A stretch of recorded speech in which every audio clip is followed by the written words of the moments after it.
Alright guys, it's Pep back here with the Sentinel channel. This is kind of a spur of the moment video, and I wanted to talk about what I would normally do at the end of the month, and we're nearly at the end of May, is do a video and just talk about my most worn for that particular month. I can leave links to the playlist where I put all of those videos. But something different's happened this month. I have in fact worn a different fragrance for every single day in May, and that's probably on quite a few occasions I've worn more than one fragrance. So I thought what I would do this month, if I'm not talking about one particular fragrance that I wore the most in the month, I'm going to talk about all the brand new fragrances that I've tried this month. And there are 11 new fragrances that I had not tried before the month of May, and I'm simply going to do a thumb up, thumb down, or a neutral, and that's based only on my first wearing of those fragrances. So they're really first impressions. I did wear them for a full day, but some of them, well, a lot of them I really liked, and a couple blew me away, and there was one or two that left me a bit cold. So that's what I'm going to talk about for this video. Not a most worn for May, but what I wore in May basically, and I hope you enjoy. So we'll start off with the first fragrance I'll talk about was Amouage's Bracken Man. That came in my MyScent subscription box, and that one was a definite thumbs up. It was a great take, an Amouage take on the Fougere family, and I really liked it. The second fragrance, also from MyScent, was Tom Ford's Ombre Leather 16. That was a thumbs up. I had never sort of, shown any interest in trying it, purely because I just thought it was going to be a Tuscan leather light, if you will. But what I really liked about Ombre Leather was that that authentic leather note was in there, just turned down a notch or two, and it just seemed a bit mossier and smoother, and there was a bit more suede in it, and definitely for me it seemed more something that would be more versatile than Tuscan leather, even though I love Tuscan leather, but Tuscan leather for me, it needs the right occasion or situation for me to want to wear it. So Ombre Leather, thumbs up. The next fragrance from MyScent, is again from my MyScent box, was Salvador Dali's Regard Scintillant de Mille Beautés. I think I've butchered that pronunciation, but I'll leave the text on the screen. That was in short, a 2 thumbs up. It was for me, it was a beautiful floral, masculine fragrance, and I was kind of blown away with it. I just didn't know what to expect with that fragrance, and I had never heard of it before. But that's what I love about, trying samples and decants from stuff that you never heard about before. You're just spraying it on and just being completely surprised that something like this is out there and you don't know about it. So I'm really loving this kind of phase of discovery I'm going through with my fragrance hobby. So that's 2 thumbs up for Salvador Dali.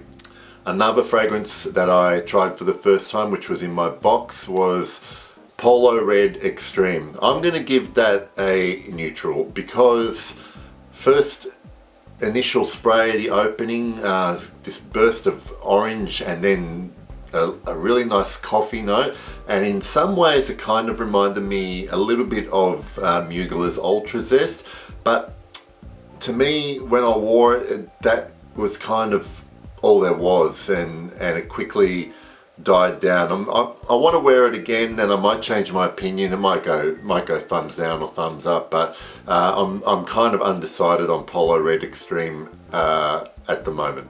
Next was a full bottle purchase of Encre Noire à l'Extrême, and man, that is a 2 thumbs up for me.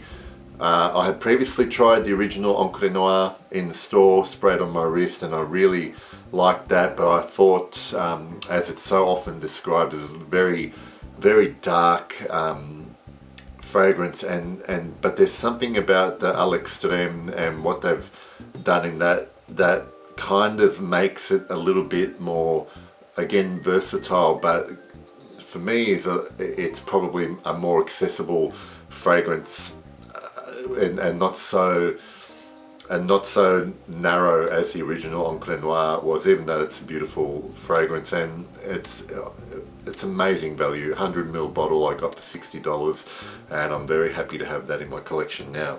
Next one that I've tried was a decant that I purchased of Xerjob's Neo, which is a very citrusy, beautiful green, warmer weather fragrance. I got a chance to wear it. We had one mild day here in Melbourne in May, and I put that on, but it was a thumbs up from me, and I really think that's going to be great when, you know, we're back in summer down in the southern hemisphere. Next fragrance was another Fougere, not too dissimilar to Bracken Man, I think, but this is a hidden gem, I think, and amazing value, and it's none other than Patrick by Fragrances of Ireland.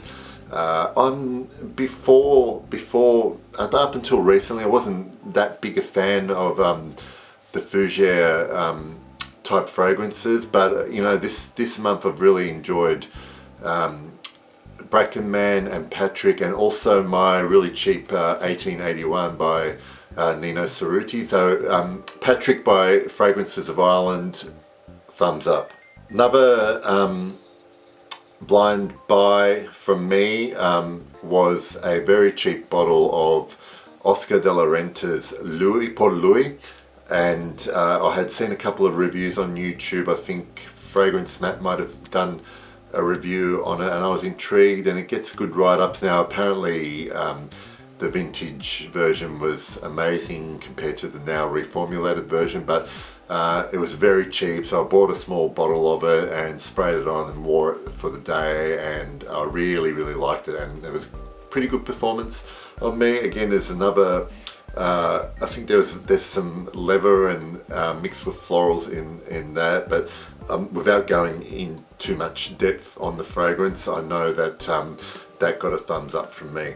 So I've got 3 more fragrances to go, guys, and I'll move on to the only thumbs down from this list. This came from a small sample in the My Scent box that I received, and that was The Tragedy of Lord George by Penhaligon's, and I think it's part of the recent Portraits series, and that was, I was just really disappointed with it, and probably because I'd read some stuff on it, on the notes and the note pyramid, and was expecting something completely different to what I got. I was hoping for some boozy, beautiful boozy fragrance, and all I got was a little fleeting moment of a bit of brandy at the beginning, and then it transitioned into some kind of sort of cheap shaving cream, to my nose anyway.